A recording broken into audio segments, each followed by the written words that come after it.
Mekah disuruh ribut kemunkarannya di mana-mana, disuruh ribut dengan isu rasial. Lautnya dirampok, laut dipagerin, saudara.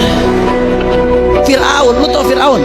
Sejahat-jahatnya Fir'aun gak pernah magerin laut merah, saudara. Di laut dipagerin, liar aing.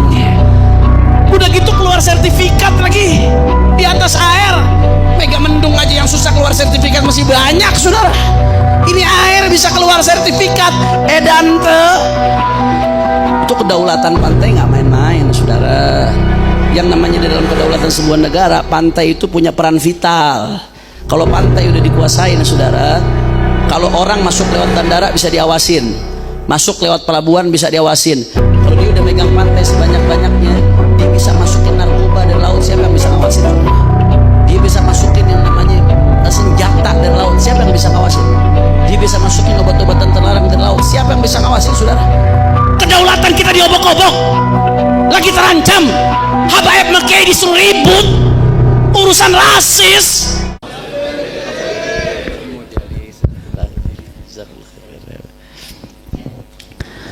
Assalamualaikum warahmatullahi wabarakatuh.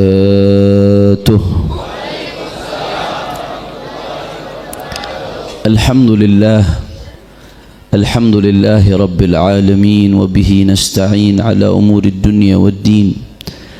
Allahumma fasalli wa sallim wa barik wa karrim wa majid wa azim ala sayyidina wa habibina wa syafi'ina wa nuri qulubina Muhammad al-Fatihi lima ughliqa wal khatimi lima sabaq nasiril haqqi bil haqq wal hadi ila siratil mustaqim wa ala alihi wa sahbihi haqqa qadrihi wa miqdarihi al-azim. Ya Fattahu ya Alim, amma ba'd. Yang sama-sama kita hormati dan kita muliakan segenap abna dan keluarga besar daripada guru kita bersama almarhum al-maghfurlah Al-Habib Tahir Al-Haddad, wabil khusus guru kita Al-Habib Muhammad bin Tahir selaku ketua Ar-Rabitatul Alawiyah Bogor, juga Habib Alawi, Al-Habib Ali sahabat saya, Habib Hussein, Habib Abdullah, semuanya, dan segenap keluarga besar beliau tidak saya sebutkan satu persatu. Begitu juga yang hadir bersama saya di sini adalah Habib Muhammad Hadi bin Yusuf Asy-Syatiri, yang sekarang beliau melanjutkan ayahnya mengurus makam keramat Kampung Bandan dan semuanya, Habib Alwi Al-Jufri, dan semua tidak saya sebutkan satu persatu tanpa mengurangi rasa hormat dan ta'zim saya kepada beliau semua. Kita doakan mudah-mudahan guru-guru kita Allah panjangkan umurnya, Allah sehatkan badannya, Allah jaga zahir batinnya, Allah menangkan perjuangannya, amin ya rabbal. Dan salam penghormatan yang paling istimewa saya hadiahkan kepada hadirin hadirat, muslimin muslimat, mukminin mukminat, baik yang hadir langsung di tempat ini atau menyaksikan melalui live streaming. Kita semua angkat tangan, kita minta sama Allah, mudah-mudahan tidaklah kita keluar dari tempat ini kecuali semua dosa kita diampuni oleh Allah. Yang sakit Allah angkat penyakitnya, Allah sehatkan badannya. Semua yang hadir dilapangkan rezekinya, diberkahi kehidupannya, amin ya rabbal. Ahibba'il kiram, alhamdulillah, sekarang kita berada di permulaan bulan Sya'ban, saudara, yang menandakan dekatnya bulan Ramadan. Mudah-mudahan sisa Sya'ban kita diberkahi oleh Allah dan sampai kita ke bulan Ramadan dalam keadaan sehat walafiat fi taatillah, amin ya rabbal. Bulan Sya'ban ini istimewa, saudara. Saking istimewanya bulan Sya'ban dan saking banyak rahasia yang terkandung di dalamnya, sampai-sampai keistimewaan itu diuraikan oleh Syekh Masyayikhina Al-Allamah Fakhrul Hijaz Muhaddithul Haramain, Imam Ahli Sunnati wal Jamaati fi asrih, Abuya Sayyid Muhammad ibn Alawi ibn Abbas ibn Abdul Aziz Al-Maliki Al-Hasani Al-Idrisi, sebanyak 170 halaman lebih, saudara, uraian beliau tentang rahasia yang terkandung di dalam bulan Sya'ban di kitab beliau yang berjudul Madza fi Sya'ban. Apa saja yang terkandung di dalam bulan Sya'ban. Tadi sedikit disinggung oleh Habib Muhammad bin Tahir Al-Haddad, bagaimana bulan Sya'ban ini adalah bulannya kita untuk salawat kepada baginda Nabi besar Muhammad sallallahu alaihi wasallam. Hadza min fadail Sya'ban. Ini termasuk istimewaan Sya'ban. Banyak ulama meriwayatkan bahwasanya perintah salawat Allah turunkan di bulan Sya'ban. Pada bulan ini Allah Subhanahu wa taala menurunkan firman-Nya, innallaha wa malaikatahu yusalluna 'alan nabi ya ayyuhalladzina amanu sallu 'alaihi wa sallimu taslima. Allahumma salli ala sayyidina Muhammadin wa alihi wa sahbihi ajma'in. Saudara, dan enggak sampai di situ, saudara. Bulan Sya'ban ini di dalamnya ada satu malam yang istimewa, yang luar biasa, yang disebut dengan Lailatul Nisfi min Sya'ban, malam nisfu Sya'ban. Saking istimewanya dia punya banyak makna, punya banyak nama. Kathratul asma tadullu ala syarafil musamma. Banyaknya nama itu seringkali menunjukkan kemuliaan yang punya nama. Allah Subhanahu wa taala mulia. Makanya nama-nama Allah banyak. Walillahil asmaul husna, 99 yang tercantum dalam satu hadis, belum yang lain-lain, saudara, di ayat-ayat lain, di hadis-hadis lain, saudara. Kalau Syekh Ahmad Al-Khalili Mufti Oman ngumpulin nama Asmaul Husna yang mansus, yang disebutkan baik di ayat atau di hadis, kurang lebih ada 124. 99 itu hanya yang di satu hadis, yang utuh di satu hadis, saudara.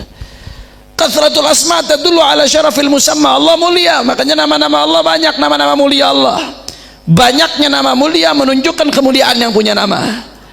Begitu pula baginda Nabi besar Muhammad sallallahu alaihi wasallam. Kalau kita lihat Dalailul Khairat, ada berapa nama Nabi sallallahu alaihi wasallam, saudara. Ini salah satu kemuliaan Rasulullah. Begitu pula malam nisfu Sya'ban.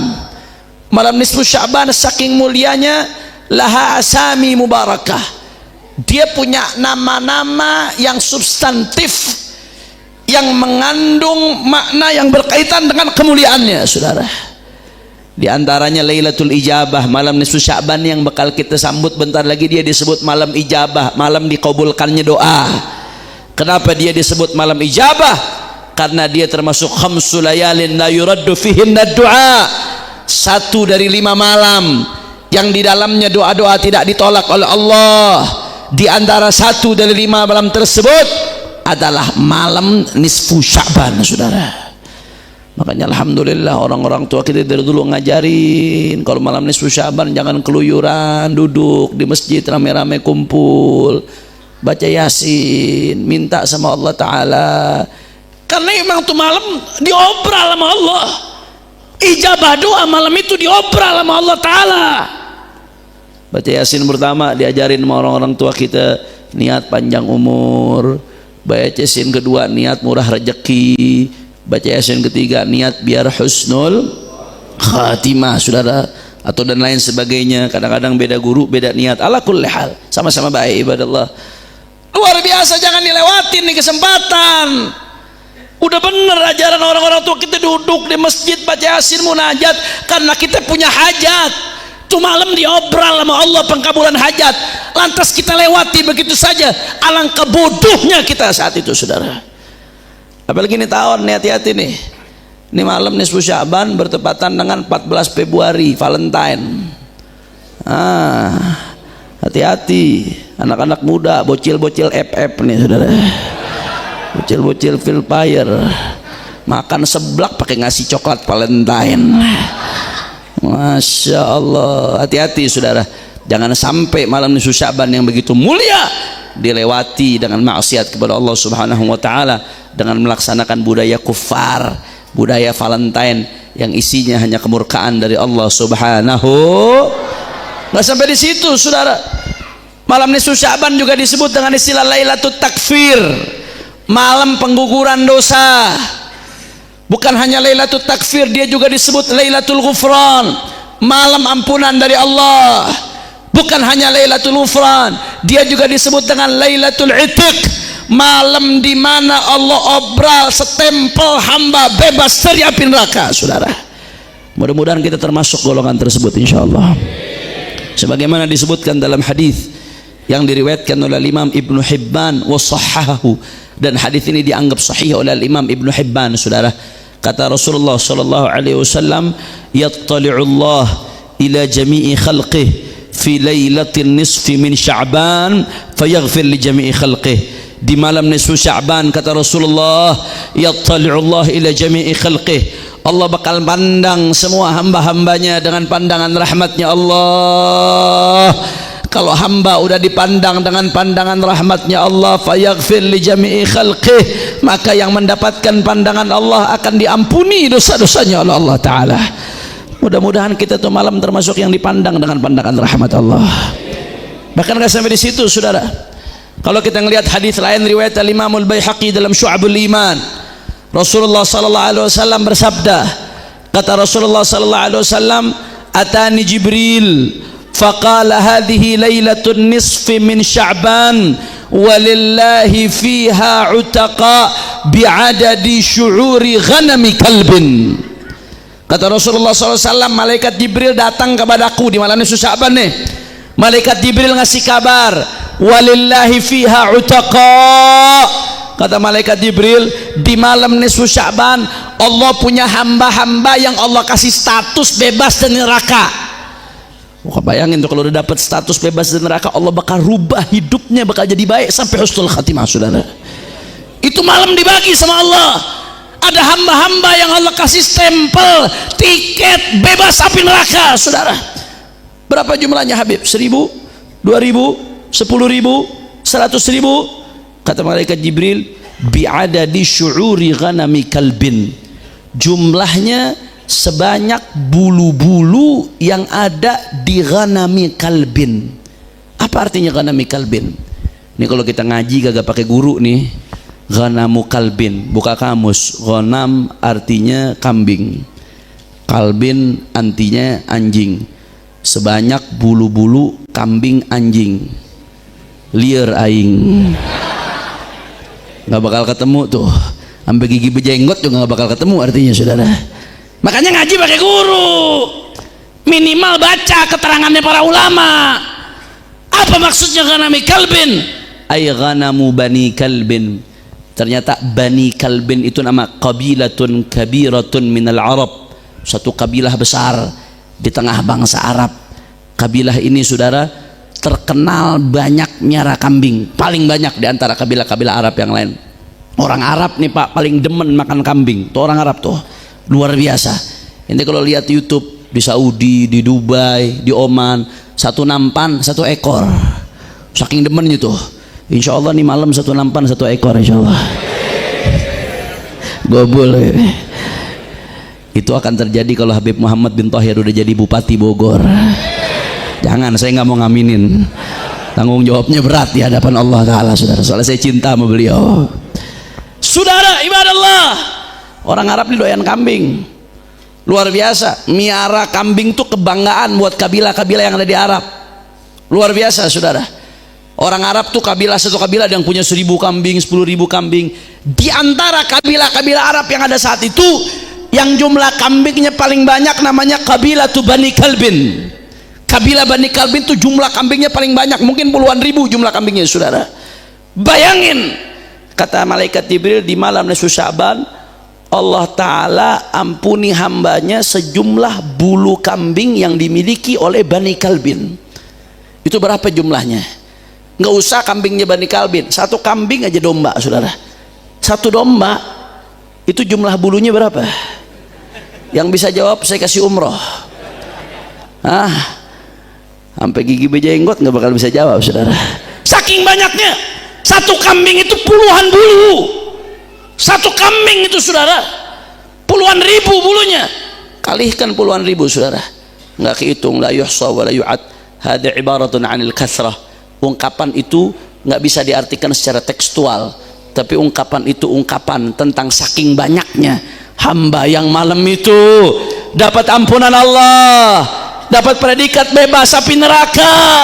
Ya Rabb, dengan kedermawanan Allah, mudah-mudahan tuh malam kita, orang tua kita, keluarga kita, murid kita, orang-orang kita cintai, mudah-mudahan termasuk dalam golongan tersebut. Amin ya Allah, amin ya Allah, ya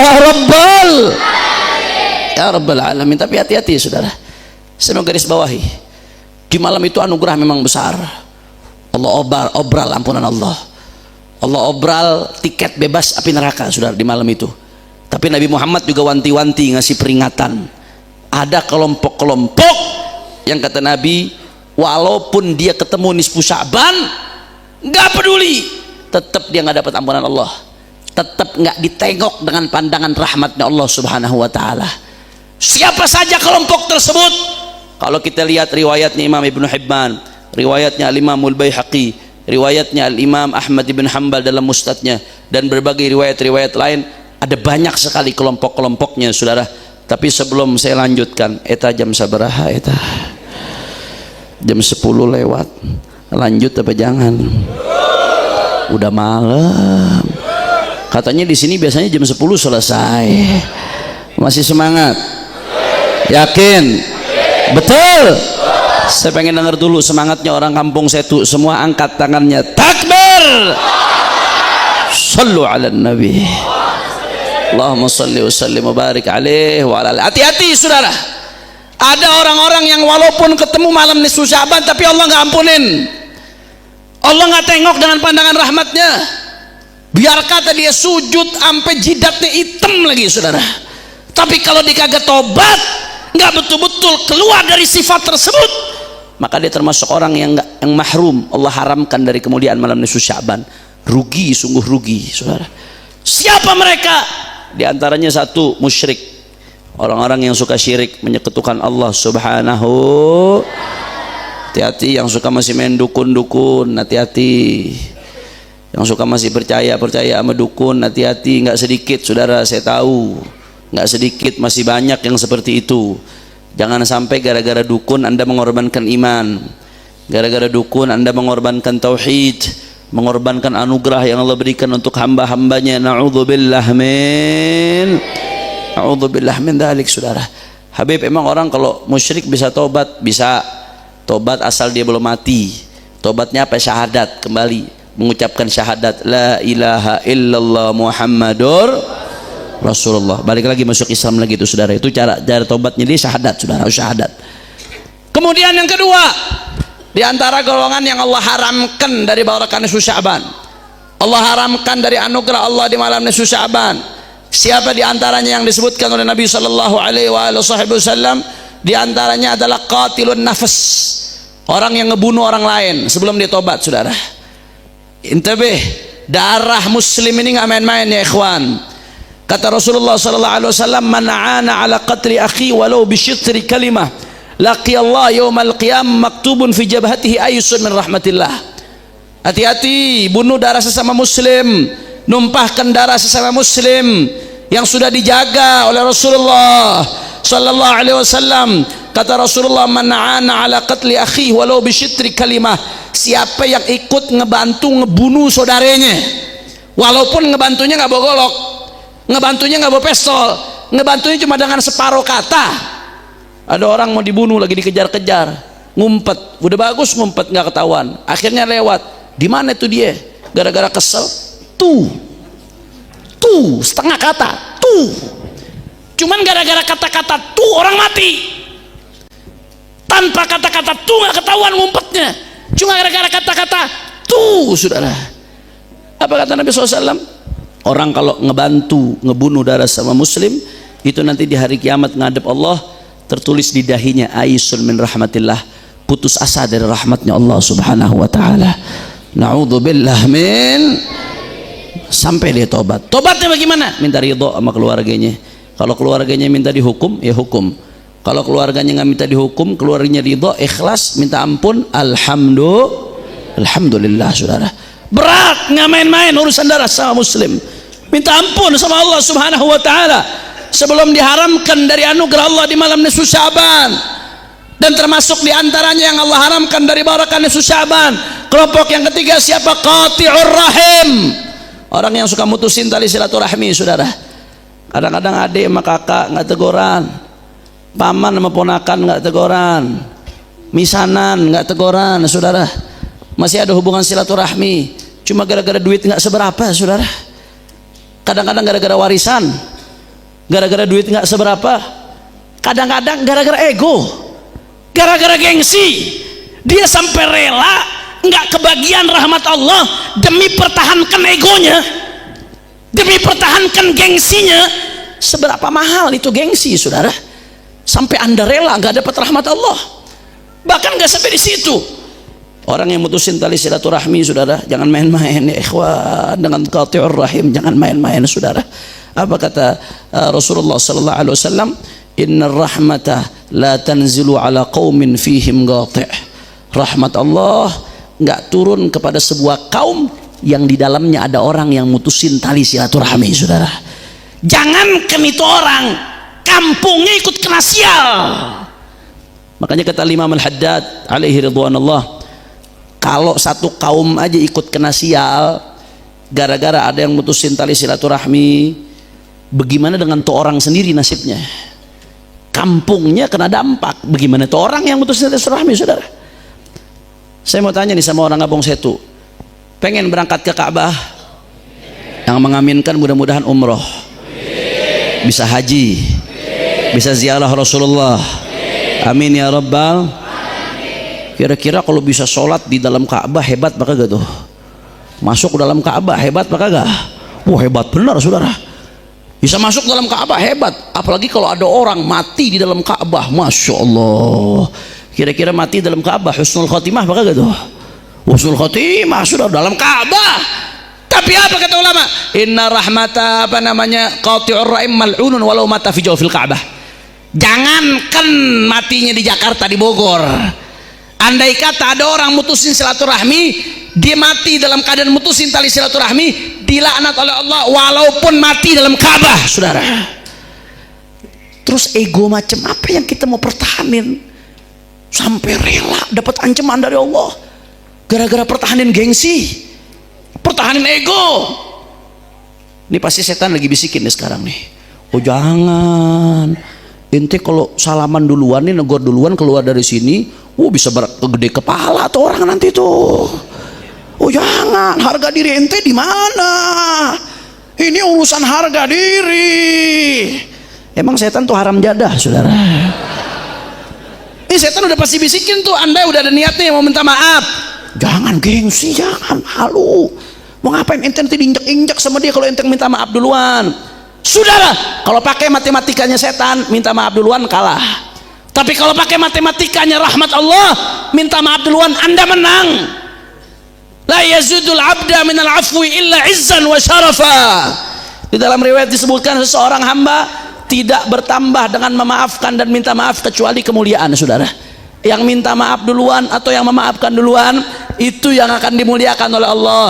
Kalau kata teman-teman saya, sabodo teuing, mau dipandang jelek sama orang sabodo teuing, mau dipandang remeh sama orang sabodo teuing, mau dipandang buruk sama orang sabodo teuing. Yang penting abdi dapat rahmat Allah. Betul apa kagak? Mestinya kita mikirnya begitu, saudara. Saya ngulurin tangan duluan, negor dia duluan, bukan karena dianya, enggak, karena saya pengen dapat rahmat Allah. Saya butuh rahmat Allah, saya butuh ampunan Allah. Makanya saya yang minta maaf, saya yang damai, saya yang negor duluan. Saya nggak mau sampai berkali-kali malam nisfu Sya'ban ketemu, berkali-kali ketemu Lailatul Qadar, berkali-kali ketemu Ramadan, tapi saya nggak dapat apa-apa gara-gara mutusin tali silaturahmi, saudara. Na'udzubillah min. Kira-kira sampai sini jelas apa kagak?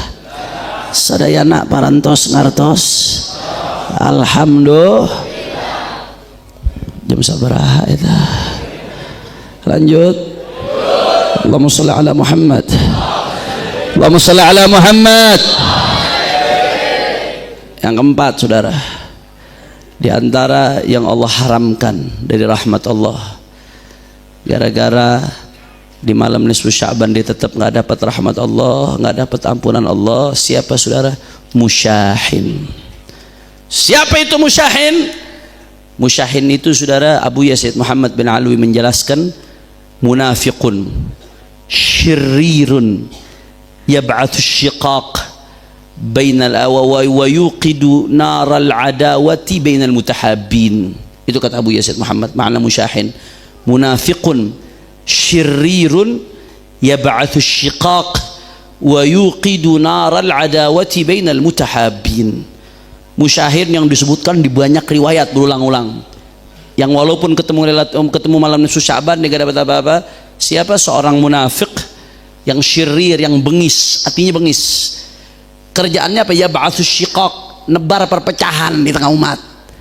Wa yuqidu naral adawati bainal mutahabbin, kerjaannya adalah menyulut api permusuhan di antara orang-orang yang saling mencintai karena Allah Subhanahu wa taala.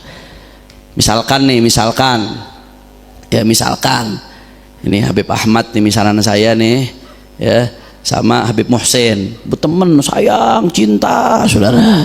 Misalkan nih contoh, cuman suatu hari Habib Ahmad lagi pegel sama Habib Muhsin, akhirnya curhat sama saya, emang si Muhsin ya begini begitu. Habib Muhsinnya kagak tahu nih, sebenarnya kalau selama dia kagak tahu mah adem-adem aja, ya gibah, salah, dosa. Cuman selama orang yang nggak tahu ya udah nggak jadi masalah, dosanya dia sendiri ditelan saudara.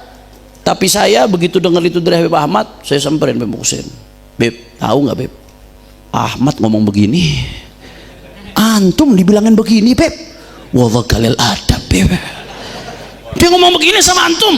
Ana ini karena ana sahib antum, makanya ana ngomong, ana cinta sama antum. Itu bukan cinta, syaitan itu saudara. Hati-hati, kadang-kadang kedoknya cinta tapi syaitan. Ente dengar orang ngomongin orang lain, kalau ente bisa tegur alhamdulillah bagus. Kalau ente nggak bisa tegur, minimal ente telan, masukin ke perut, buang air sama kotoran. Jangan ente bawa ke orang lain yang diomongin saudara. Hadza yazidu tin ballah, itu yang bikin tanah jadi tambah becek saudara. Itu yang akhirnya jadi menebarkan permusuhan di antara orang yang tadinya nggak ada masalah jadi ribut. Kedoknya peduli, padahal itu syaitan tanpa dia sadar. Waktu ada seorang ulama, seorang saleh, didatangin sama orang, ya Syekh, ini ada fulan ngomongin antum begini. Kata orang saleh tersebut, ama yajidu syaitan rasulan ghairik, ama yajidu syaitan rasulan ghairak. Setan nggak ketemu utusan lain selain ente. Jadi bukan syekhnya marah yang ngomongin, bukan ente, setan nggak ketemu utusan lain selain ente. Itu musyahin, orang yang hatinya dipenuhi kedengkian, yang mecah belah umat, yang mecah belah sesama orang yang mencintai karena Allah, kerjaannya ngadu domba umat. Bahkan kadang-kadang saya sedih, ya Allah, saya sedih kadang-kadang saudara, majlis sama majlis, sama-sama anak majlis, cuman gara-gara beda majlis saling benci, saling dengki. Ente ngapain hadir di majlis kalau dengki sama orang? Majlis itu jalan menuju Allah. Biarkan beda-beda majlis, tujuannya sama-sama Allah. Kalau tujuannya sama-sama Allah, kenapa ribut? Betul apa kagak? Kadang-kadang madrasah sama madrasah, alma mater sama alma mater, gara-gara beda alma mater ngelihat saudaranya nggak enak, saudara. Dengki di hatinya saudara. Apa ini saudara? Kadang-kadang beda thariqah, gara-gara beda thariqah tasawuf, thariqah zikir, saling gak enak mandang saudaranya. Apa ini kedengkian di hati saudara? Kadang-kadang gara-gara beda ormas. Orang kalau beda ormas dimusuhinnya lebih dari kafir harbi saudara. Masya Allah, saya mau tanya, yang ribut kadang-kadang ribut ngadu domba umat, ormas sama ormas diadu domba. Ayah loba bahkan kalau muslim sama muslim aja, muslim sama muslim dibenturkan, itu apa kata Nabi, la yadkhulul jannah namam, orang tukang ngadu domba nggak masuk surga ya saudara. Itu muslim sama muslim.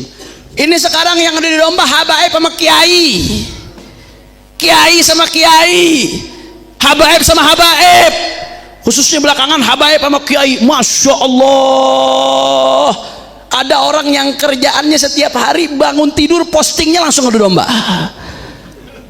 Di majelis-majelis nyema ilmunya Rasulullah ngadu domba habaib kiai saudara. Di mana tempat? Di dibenturkan, habaib, kiai dibikin ribut, musyahin termasuk golongan yang walaupun ketemu nisfu Sya'ban diharamkan dari rahmat Allah Subhanahu wa taala. Na'udzubillah min. Makanya hati-hati, saya memperingatkan saudara, hati-hati. Belakangan ini ada domba begitu masif bawa isu-isu rasial, isu-isu rasis saudara. Padahal rasisme itu adalah musuh kita bersama saudara. Rasisme itu bukan hanya dilarang oleh agama, tapi termasuk oleh negara.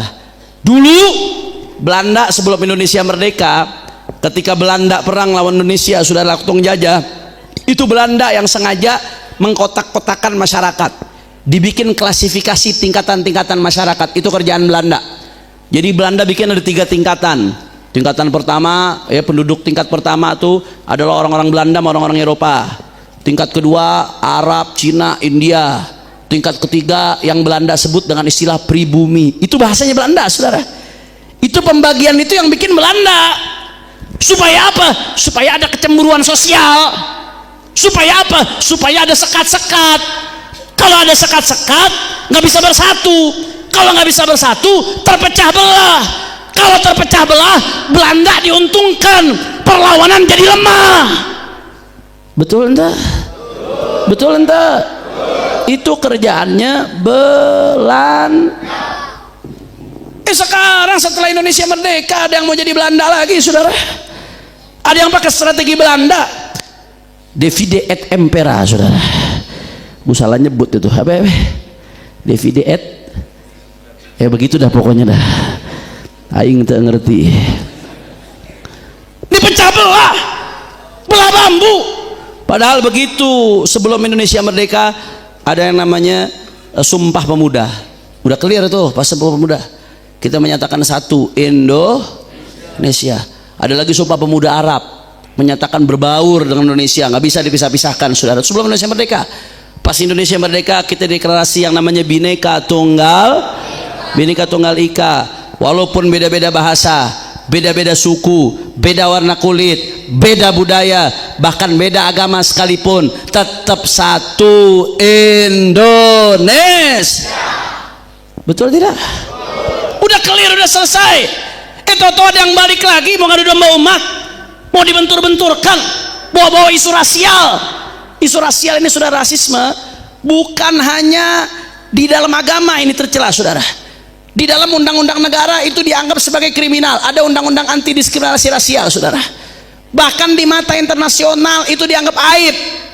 Ente kalau nonton Liga Champion, tahu Liga Champion? Ntar lagi Madrid lawan City playoff Liga Champion saudara. Lo kalau nonton Liga Champion itu kadang-kadang balehonya say no to rasisme, say no to rasisme. Nonton liga di Eropa, say no to rasisme. Kenapa? Karena masyarakat internasional udah enak sama rasisme saudara. Masyarakat internasional udah benci sama rasisme. Itu tuh ada yang mau menghidupkan lagi fanatisme rasisme, adu domba atas nama rasis, atas nama suku, pengen dibenturkan. Musyahin. Ya Allah, Habib kayaknya mau dibikin ribut, dibikin dibentur-benturin umatnya supaya ribut. Begitu Habib Kiai ribut, akhirnya apa yang terjadi? Judi online makin merajalela di mana-mana saudara. Habib Kiai disuruh tutup mata. Saya mau tanya nih, di kampung-kampung yang kena judi online, ayah loba? Ayah loba? Data dari PPATK, perputaran uang haram dari judi online Anda tahu berapa saudara? Lebih dari 300 triliun dalam setahun. Bahkan itu orang yang kecanduan judi online lebih dari 3 juta orang. Yang lebih menyakitkannya lagi saudara, data dari PPATK, anak-anak kecil di bawah umur yang kecanduan judi online itu lebih dari 190.000 anak saudara. Terus Habaib makinya disuruh ribut urusan nasab. Iye bebegik ya. Betul entah? Betul entah? Umat lagi diacak-acak, Habib makinya disuruh ribut saudara. Habib kayaknya disuruh ribut, narkoba makin merajalela. Habib kayaknya disuruh ribut, disuruh tutup mata, koruptor makin gila-gilaan. Kemarin tuh korupsi timah, lu gile, 271 triliun, penjaranya 6 tahun setengah. Iye, astagfirullahaladzim. Saya mau tanya orang kampung saya tuh, ente tahu 271 triliun apa kagak? Tahu apa kagak? Itu kalau dibeliin seblak, satu gunung salak nih tenggelam saudara. 271 triliun, 18 keturunan kagak habis saudara. Tahu 1 triliun? 1 triliun itu 1000 miliar. 1 miliar 1000 juta. Berarti 1000 juta juta. Begitu Beb Hadi ya. Itu baru 1 triliun tuh. Ngitungnya aja liar aing saudara. Bagaimana nyolongnya? Masya Allah, 271 triliun, penjara 6 tahun setengah. Saya mau tanya nih orang kampung saya tuh, ente kalau dikasih 271 triliun tapi di penjara 6 tahun setengah, mau apa kagak? Ini calon-calon napi semua nih. Jangankan ente, kemarin saya nemenin imam besar di Cirebon ceramah bareng Kiai Sukron Ma'mun. Kiai Sukron hafizahullah taala. Kiai Sukron orang tua, udah CB 85 tahun umurnya. Kata beliau, jangankan 6 tahun setengah, 7 tahun pun saya mau di penjara. Kata beliau. Masya Allah, 271 triliun dirampok, terus Habib sama Kiai disuruh ribut. Aduh, udah deh, akhirnya nanti Habib Muhammad dipanggil Polres lagi. Lanjut. Jamaah tolong jawab Habib sama Kiai disuruh ribut, kemunkarannya di mana-mana, disuruh ribut dengan isu rasial. Lautnya dirampok, laut dipagerin saudara. Fir'aun, lu tau Fir'aun? Sejahat-jahatnya Fir'aun nggak pernah magerin laut merah saudara. Ini laut dipagerin, liar aing. Udah gitu keluar sertifikat lagi di atas air. Mega Mendung aja yang susah keluar sertifikat masih banyak saudara. Ini air bisa keluar sertifikat. Edante. Masya Allah, di sini udah keluar belum sertifikatnya Bebe? Daerah sini masih banyak kagak keluar, air bisa keluar. Masya Allah, innalillahi. Itu kedaulatan pantai nggak main-main saudara. Yang namanya di dalam kedaulatan sebuah negara, pantai itu punya peran vital. Kalau pantai udah dikuasain saudara, kalau orang masuk lewat bandara bisa diawasin, masuk lewat pelabuhan bisa diawasin. Kalau dia udah megang pantai sebanyak-banyaknya, dia bisa masukin narkoba dari laut, siapa yang bisa ngawasin saudara? Dia bisa masukin yang namanya senjata dari laut, siapa yang bisa ngawasin? Dia bisa masukin obat-obatan terlarang dari laut, siapa yang bisa ngawasin saudara? Kedaulatan kita diobok-obok, lagi terancam. Habaib Makiai disuruh ribut urusan rasis. Ya Allah, makanya saya katakan enggak. Ini bukan soal ilmiah. Kalau soal ilmiah udah kelar. 2 kali aing ngajak debat kabur orangnya saudara. Udah kelar, enggak, bukan soal ilmiah, udah selesai, enggak ada ilmiah. Buku udah dicetak, selesai. Yang mau percaya, yang mau enggak. Lakum dinukum.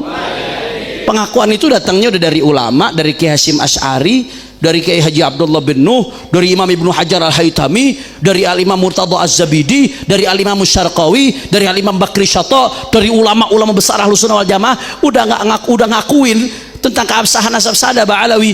Lu mau percaya nggak percaya terserah, nggak rugi saudara. Cuman yang jadi masalah ini ketika umat diadu domba, ini yang saya nggak terima saudara. Makanya kami begitu nyusun buku, kami kasih judul Pengawal Persatuan Umat. Kenapa? Karena ini isu mau dipakai buat pecah belah umat saudara. Simpel. Kalau urusan percaya nggak percaya gampang. Ente kalau percaya sama habaib, saya doain besok mudah-mudahan di akhirat dikumpulin sama para habaib. Dikumpulin nama Habib Umar bin Hud Al-Attas, dikumpulin nama Habib Umar bin Abdurrahman Al-Attas, dikumpulin nama Habib Abdullah bin Alwi Al-Haddad, dikumpulin nama Habib Abdullah bin Muhsin Al-Attas. Amin ya rabbal. Nah kalau percaya sama dia, mudah-mudahan besok dikumpulin di akhirat sama Imat, sama Fuad Peleret, sama Mama Gupron. Selesai. Pakai hati aja saudara. Gampang. Saya nggak bilang tempatnya di mana ya, cuman mikir aja masing-masing. Nggak usah pakai ribut. Yang bikin saya nggak terima, ini isu dipakai buat mecah belah umat saudara, dipakai buat bikin ribut umat. Ini yang bisa kita nggak terima saudara. Makanya kita nggak, ini bukan soal ilmiah. Kalau ilmiah udah kelar, udah selesai. Ini bukan soal kajian, udah kelar. Soal kajian udah selesai. Saya nggak pernah mau ngeladenin lagi saudara. Tapi ini soal kebencian, ini soal kedengkian, ini soal hasad, ini soal adu domba. Ada dalang yang main di belakang ini saudara. ada yang main di belakang ini, saudara. Makanya oleh karena itu saya sampaikan, saudara, ini nggak bisa kita diamkan, nggak boleh. Umat nggak boleh dipecah belah. Kalau habaib kiai diadu domba, yang diuntungkan bandar judi, yang diuntungkan bandar narkoba, yang diuntungkan, saudara, adalah mereka-mereka oligarki, yang diuntungkan para koruptor. Habaib kayaknya diadu domba, saudara. Ya, saya setuju. Internal habaib juga harus introspeksi diri. Jangan sampai ada akhlak-akhlak habaib yang bikin rusak nama habaib, saudara, yang merusak nama kakek-kakeknya. Itu yang menyebabkan nama habaib rusak. Internal habaib termasuk saya sendiri harus introspeksi diri, harus bisa meniti daripada jalan datuk-datuknya orang-orang soleh. Malu kalau ada yang punya nasab mulia tapi akhlaknya buruk. Jangan sampai dia jadi aib dalam garis keturunannya, saudara. Itu jadi catatan masing-masing daripada para habaib ibadallah. Begitu pula semuanya, habaib kiai semua wajib introspeksi diri.